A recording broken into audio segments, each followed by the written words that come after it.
Welcome to another edition of the Boxing Hour with Mark Abrams. We have a big show for you this week. We have Oshaki Foster, who takes on Stephen Fulton on Saturday night as part of the big Isaac Cruz Lamont Roach pay-per-view down in San Antonio. And on the same card, Shane Mosley takes on Jesus Ramos. Shane Mosley Jr. will be joining us later in the show. So let's get right down to it. Last Saturday in England, Ben Whitaker scored a first-round stoppage over Benjamin Gavassi. First fight under the Matchroom banner for Whitaker. Made a very good first impression as Whitaker, who's a little bit of a lightning rod in England for his style. He's very flamboyant, fights, he's one of those guys, either you want to see him get knocked the heck out or you root for him. And like I said, he stopped Gavassi to win a regional WBC silver light heavyweight championship bout. And he was a big-time amateur, so we're going to probably see him in a big fight sooner rather than later for Ben Whitaker. Saturday night, Fresno, California, Justin Pardo scored a stoppage after round 7 over Benjamin Gavassi. Gavassi was in the first fight over Nike Theron. Stoppage after round 7. Pardo looked good. Another good show put on by Pro Box TV. This past Thursday, the WBC Light Flyweight Championship, the vacant WBC Light Flyweight Championship, was filled as CP Freshmart scored a win over Junior Zarate of Argentina. Zarate was a late replacement for Carlos Canizales, who couldn't get in the country from Venezuela, if I'm not mistaken. So Zarate of Argentina was the late replacement. This week, as we mentioned before, big pay-per-view card, the main event, Isaac Cruz taking on Lamont Roach Jr. Should be a very exciting fight. Two guys who like to mix it up. Roach obviously wanted that rematch with Gervonta Tank Davis. Didn't happen. Cruz is always looking to fight anybody. He already fought Tank Davis, did Isaac Cruz. So they're going to get it on to headline a pay-per-view. Should be a good fight. I think I'm slight lean toward Lamont Roach in this bout. We shall see, but like I said, it's a good fight. A couple of really good undercard fights. We'll get into what happened with Janabek Alam Hanala and his bout against Arislandi Lara, as Janabek failed a pre-fight substance, not substance abuse, but a PED test. So we'll get into that in a few minutes. Lara will take on Johan Gonzalez in that fight. A couple of the undercard fights. Now the co-feature, Stephen Fulton, will take on Oshaki Foster for now the WBC Lightweight Championship. Fulton was a couple pounds overweight at the weigh-in, and now he gets rewarded with an interim lightweight championship. About a month ago, I had a chance to talk to Oshaki Foster right before this fight was supposed to land on the Sebastian Fundora Keith Thurman card, and this is what sounded again. Don't mind the dates because we taped it about a month ago. Now, joining me on the line is the super featherweight champion of the world. It's champion versus champion on October 25th, part of the big pay-per-view card that will see Sebastian Fundora take on Keith Thurman. Oshaki Foster defending his world title against Stephen Fulton. What's up, Shock? Hey, what's up, my guy? Doing good, doing well. So we taped this. We're about 3 weeks away from this fight, big fight with Stephen Fulton. What are your thoughts?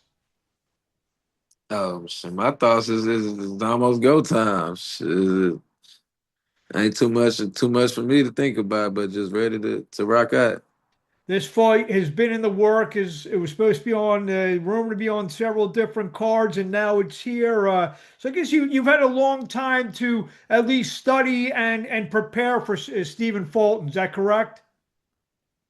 Yeah, for sure. I mean, how's that been compared to like some of your opponents? You get them, you fight them in 2 months, and that's it. You've had now several months to prepare for Fulton. I mean, have you kind of know everything that he does in the ring and everything that that you need to be prepared for? I mean, yeah, we're gonna be prepared for anything he bring. We're gonna adjust. We're gonna make it happen. But for sure, this this fight was definitely different than most of my other fights for sure. Just being how long, but I mean, I feel like it's a good and like it's a good thing. You know what I mean? I guess I really ain't think about it too much like that, but I've been preparing for a minute, not just for him, but just um getting myself all around better. You know what I mean? So yeah. These are two reigning world champions now fighting you at 130 pounds, Fulton at 126 pounds. Fulton didn't spend too much time at 126 pounds. You've been at 130 for a little while now. You feel you're the bigger man in there when we see you guys in the ring on October 25th live on pay-per-view? Well, I feel I know I'm the bigger man, man. He coming from 22 for real. Like that's I'm definitely the bigger man, but um what I really don't I ain't really banking on too much just being the bigger person, you know what I mean? I'm trying to put it like I said, I'm trying to go out there and show everybody that, you know, skill for skill, whatever, you know what I mean? I got it. You have a very solid resume as is, but now you're fighting a guy who's you follow boxing. Fulton's been a world champion for the better part of the last decade. He brings a nice resume in there. You feel this is kind of like a fight for you. Obviously, us boxing people know all about you, what you know how good you are. But have a guy like Stephen Fulton on your record, I mean, is that something that kind of takes you to another level? Yeah, most definitely. Most definitely having that name, having that oh yes, it does it does everything it should do for my career. I haven't gotten the opportunity to get that kind of name across my table, so it's we gotta take full advantage of it now that we got it.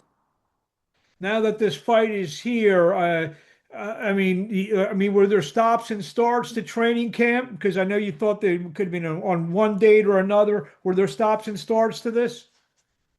Uh yeah, kinda.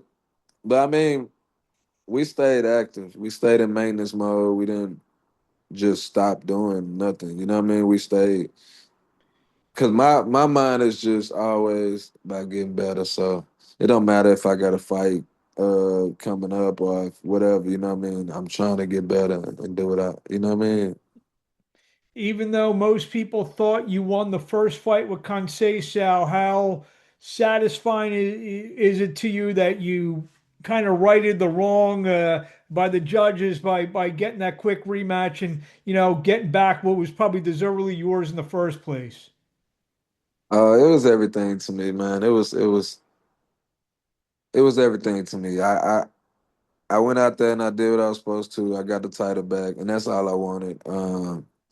Like I said, I was dealing with really bad injury, a real bad injury before that fight. Going into that fight, literally going into that fight, not it before, but like the last 3 weeks getting ready for that second Casasio fight, I didn't even spar. I couldn't even spar. So um, it was definitely just me wanting to go in and get my title back, and that was great. That's all I wanted. You know what I Be, mean? besides the judges getting it right, was there a difference from the second fight to the from the first fight, or No, it was just simply no. the judges got it right the second time, pretty much? Yeah, well, I mean, I boxed different the That's what I first fight. mean. Yeah, I boxed different, but I was injured the second fight, so I couldn't like get outside and use my jab and force certain things. I had to get in the trenches and make it out punch him, and that's what I did. That's why I say I don't really care about that performance. I really don't. Like people try to judge and people they probably going off of this fight. That's probably why they doubted me so much with the Stephen Fulton fight. But I really don't care. You know what I mean? Because they don't know what's going on the back end, and we ain't trying to make them know. We just gonna keep doing what we do. You know what I mean? So. If I'm not mistaken, you guys are starting to go at it a little bit on the social media a little bit the last, and I know I know both you guys are pretty humble. You're very quiet. I remember dealing with you back in the day. I couldn't get a word out of you half the time. Yeah. I mean, you starting to not like Stephen Fulton a little bit as we head towards October 25th. Uh, People can get me to talk. All they gotta do is turn me up, disrespect me, or show me like that you don't, man, any kind of disrespect or any kind of doubt me, anything like that. You people will hear me get vocal and they'll see me get more aggressive. You know what I Has Stephen mean? Fulton done that to you yet? Yeah, I think the whole build up done it too. I don't think he had to do it so much as far as um him saying anything, but the way he talked, the the way they did the do the event, oh, Foden versus Foster, no, Foster versus Foden, like it's just a whole bunch of little shit that I be peeping, and that's what made me like, all right, let me turn up. Obviously, two highly skilled fighters, yourself and Stephen Fulton. Fighting on this big pay-per-view show, a lot of world title fights, Fundora and Thurman notwithstanding. You feel like you guys have a chance to, yeah, be the fight of the night, steal the show? Oh, I feel like, yeah, I feel like it's a big chance. Nah, not a big chance. I feel like I'm gonna steal the show for sure. Like I feel like I'm gonna go out there and I'm gonna do my thing. You feel it's a long time coming, even though you're not the headliner yet, fighting on one of these big Las Vegas cards I'm sure you've been to and, watched on TV growing up your whole life. Now you're part of it. Yeah, most definitely, man. MGM is legendary for me, and I gotta right that wrong. I only fought in Vegas one time, so this time I gotta go out there and change that first performance. Have you dreamt about moments like this? Most definitely, and that's why I say this the most. That's why like this most relaxed I've been in a fight camp, and just been since this fight been announced. I just been happy and excited. Like I finally get my chance, so I'm just ready. What do we say to the fans in closing before we let you go? We'll see you October 25th, PBC on Prime pay-per-view. Fundora defending against Thurman and the co-feature Foster and Fulton. Hey, I see y'all October 25th. We're going out there, put on a great show. We're gonna shock the world, and we're gonna freeze them. They call me Ice Water for a reason, and we gonna do it. Sure. So you're looking for a headline that's going to say shocks the world, huh? Shock the world. That's There what you we have doing. Shockey Foster. We'll see you on October 25th. We look forward to this very important big fight, champion versus champion, Foster and Fulton. We'll see you then on October 25th. Hey, appreciate it, bro. Thank There you have it, Oshaki Foster. Again, that was taped before the fight was supposed to be on the Fundora Thurman card. When that card got scrapped, we held on the interview. They quickly rescheduled this fight, and here we go. I mean, like I said, just don't pay attention to some of the dates that we're talking about there. So, like I said, so we got Cruz and Roach. We got Foster and Fulton. We have Gonzalez taking the late replacement to take on Arislandi Lara, and then another middleweight fight on the card will pit the Jesus Ramos taking on Shane Mosley Jr. Opportunity for two guys to get right in the mix of the, I guess now maybe a little bit wide open middleweight division with Janibek. I don't know what's going to happen with his titles, being that he came up hot on that test, and we'll see. And Lara, he's older guy. He's 43, 42, 43 years old. So two guys that want to throw their name right in the middle of the middleweight kind of championship fights and all. They'll get a chance. Interim WBC middleweight championship, Jesus Ramos, and this is what Shane Mosley Jr. had to say. Joining us on the line is Shane Mosley Jr. On December 6th, will take on Jesus Ramos as part of the one of the better pay-per-view cards, top to bottom, you'll see in a long time. Headlined by Pitbull Cruz and Lamont Roach from San Antonio. Shane, what's happening? Oh man, just finishing up some training and doing this interview with you, man. I appreciate you having me on. And yeah, like you said, there's gonna be some great fights on December 6th. Any one of these fights I feel like could be a paper like a headline. Each one of them could be like, main event cards. So the fact that we got four of them is incredible. And that's Prime Video PPV. I'll start off by this. I don't know if you remember. We talked, I don't know, 3-4 months ago. And we actually talked a lot after we did our interview. We talked about, I don't know if you remember, we talked for 15, 20 minutes, and I don't want to use the word distraught, but you were confused. You know, you were out of the ring, you couldn't get fights. Now this great opportunity comes up. Take us through, you know, and that came up relatively shortly after we had that conversation. Talk about how this fight manifested. Yeah, we got a call from Lou DeCubas and saying that you know, this was an opportunity, and at first it was like you know, because I was campaigning at 168. You know, my last fight, you know, however long ago was, you know, at 168, and I wanted to go back at 160, but had been so long, and I was like, all right, well, maybe, you know, it's that nobody at 160 wants to fight me, so I'll just move up to 168. And then shortly when I made that announcement, they go, hey, we want to fight you at 160. So maybe I should have just announced that sooner, that I wanted to go to 168 and campaign at 168. And then so at first we said, no, you know, I think we want to move at 168, and do you have somebody at 168? And you know, at first they was like, okay, you know, we'll look around. And they came back and said, no, we really want to make this fight happen. And so I was like, okay, let's do it. So that's how it happened. This fight was ticketed for the Fundora Thurman card that got postponed due to an injury to Fundora. Talk about, you know, the stop and start to training. How long? It seemed relatively quick. This got rescheduled, so not really that much of a big deal in terms of you know, get back on the track, so to speak. Yeah. Well, so I'm so thankful for PBC for being able to put me right back on, because you know, like you said, like this could have got postponed or scrapped or all kind of stuff. You know what I mean? So I'm thankful for them for keeping us on and putting us on really quickly, because like you know, I was thinking like, dang, you know, I have to wait another 3 more months or 4 more months, you know, to get a fight. So you know, the fact that they were able to put it on so quick, you know, a month or so, you know, so it was good.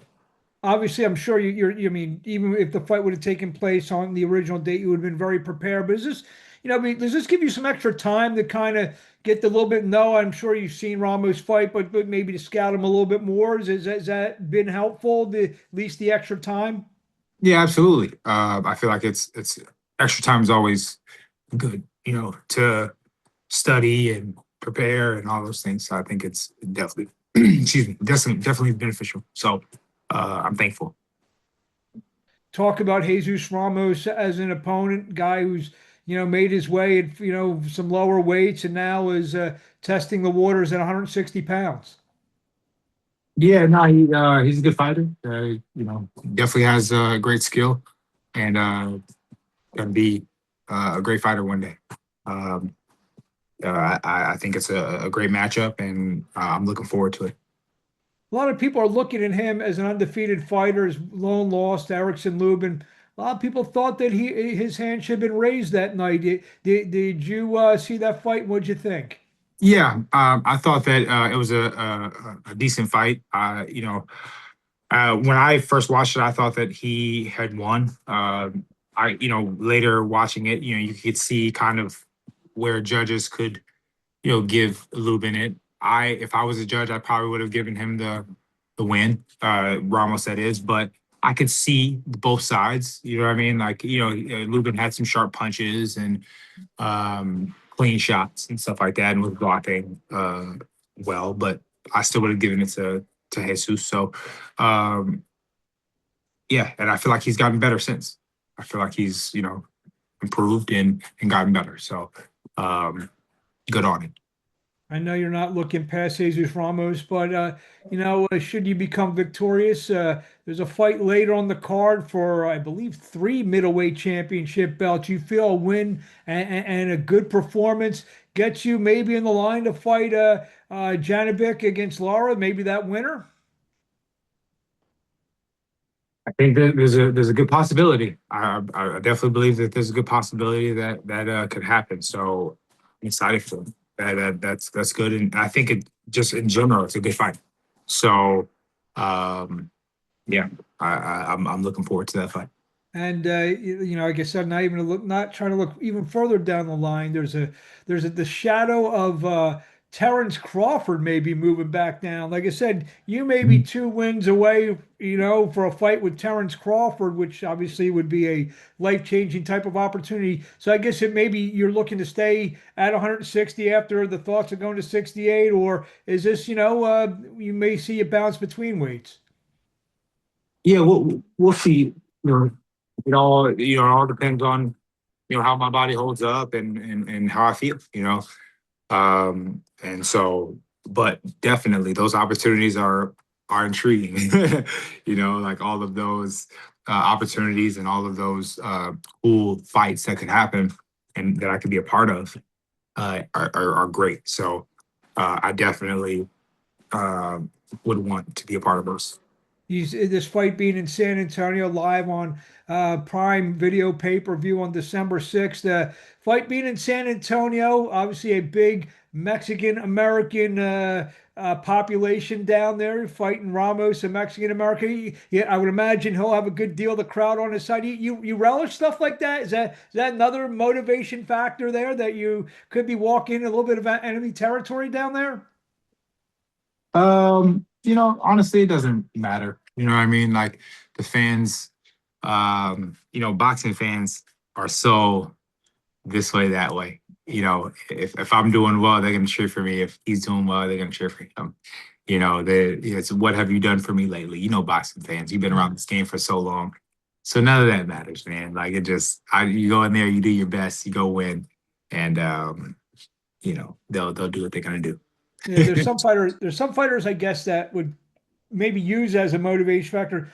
You've been around this game since before you could crawl. There's some of that stuff growing up, being around your dad in his big fights, seeing all kinds of different scenarios. Is that why you have that kind of attitude towards maybe going into enemy territory? Absolutely. You know what I mean? I've been in many things, like many fights of his, mine, and people are like talking, a whole lot of mess, and then you just gotta let it go. You just gotta let all those things go because none of it matters. All that matters is what you want to do and what you're trying to get accomplished. And if you let that matter to you, I feel like you're a fool. What do you want to say to the fans in closing before we see you Saturday night, December 6th, live on Prime pay-per-view, taking on Jesus Ramos, part of a big night of action headlined by Pitbull Cruz, taking on Lamont Roach Jr.? Yeah, man. Thank you guys for watching. I really appreciate all the love and support. And I think you guys are in for a great night of fights on December 6th. So tune in. Let's go. Looking forward to this great show. I don't know if you guys are first up on the pay-per-view, but it's going to be a great night of fights. 4 tremendous fights, some fights on Prime Video. Even before that are great fights. Shane, thank you for a few minutes of time. We'll talk to you along the way. All right, brother. Peace. Thank you. Thank you. All right. Thanks, Marc. There you have it. Shane Mosley Jr. Tough fight with Jesus Ramos. Ramos, good fighter. Should be an interesting fight. I'm going to lean to Ramos in that fight as well. Some other news and notes this week. Turki Al-Sheikh in the Ring Magazine, they confirmed a tremendous fight, one of the first big fights of the year, probably the first big fight of the year. January 31st in New York, Teofimo Lopez defends his 140-pound world championship against Shakur Stevenson. I mean, this is one of these fights. This is a career-defining fight for both guys. When you look right down to it, Lopez can really put himself on a humongous pedestal should he become victorious, to add to his win against Lomachenko. Championships at 135 and 140, and wins over, like I said, Lomachenko and Stevenson. Stevenson has not had that Lomachenko type of win. This is the shot he has on the 31st of January. I'm hoping to be there. It looks like wherever the fight may be, there's some rumors about where it could be.